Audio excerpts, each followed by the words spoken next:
wai babba ka ci takalmi ke cewa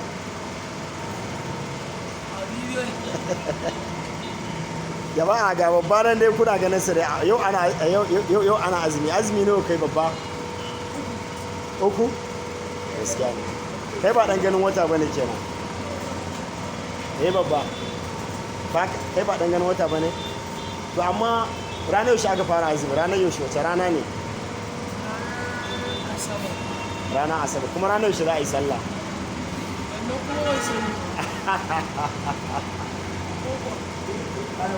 to ai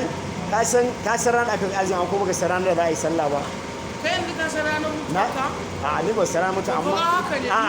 amma ai ni kuma na san ranar da za a yi sallah koran yau ne yauwa ranar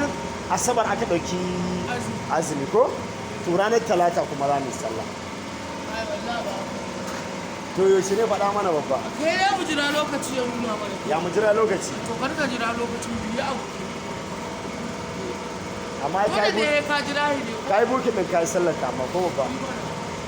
komi da komi da babbar riga da ciki da wando ko kuma tirgota za ka sa da karamar riga haka takuna samari ba fa coci ne